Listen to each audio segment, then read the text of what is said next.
நீ ஜீவனுள்ள தேவனுடைய புத்திரனாகிய கிறிஸ்து என்ற இயேசுவை அறிக்கையிட்டு பாராட்டுதலின் ஆசீர்வாதத்தையும் பெற்ற அப்போஸ்தலனாகிய சீமோன் பேதுருவே, இந்த கல்லின் மேல் என் சபையை கட்டுவேன் என்ற இயேசுவின் வாக்கிற்கேற்ப ஆதி திருச்சபைக்கு அஸ்திவாரம் போட்டவர் கற்பாரான பேதுரு. படிப்பறிவில்லாதவர், மீன் பிடித்து தொழில் செய்தவர், ஆண்டவரின் அனுப்பி பெற்று தண்ணீரை போல நீ நேற்ற மனநிலை உடையவர் பேதுரு.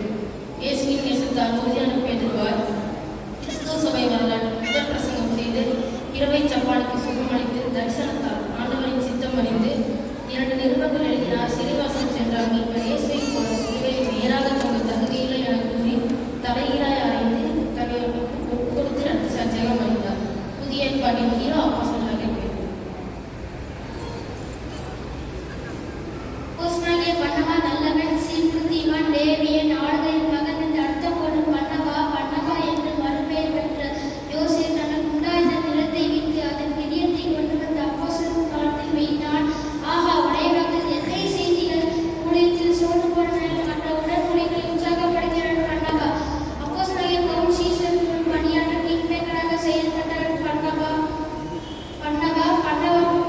பவுலும் இணைந்து அந்தியோகில் சபை ஊழியத்தை கட்டி எழுப்பினார். முதல் கிறிஸ்துவ மிஷனரியாக பன்னபாவும் பவுலும் பரிசுத்த ஆவியானவரால் தேர்ந்தெடுக்கப்பட்டு வழிநடத்தப்பட்டனர்.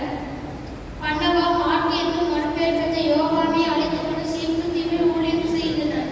மார்க்குவை ஊழியத்தில் வளர ஊக்கப்படுத்தினார்.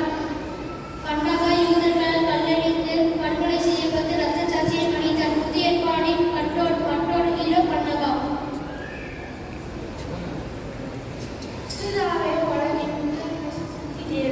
விசுவாசமும் பரிசுத்த ஆவியானவர் அன்றாட விசாரணைக்கு அப்போஸ்தலரால் நியாயக்கப்பட்டு 7 பேரில் ஒருவர்.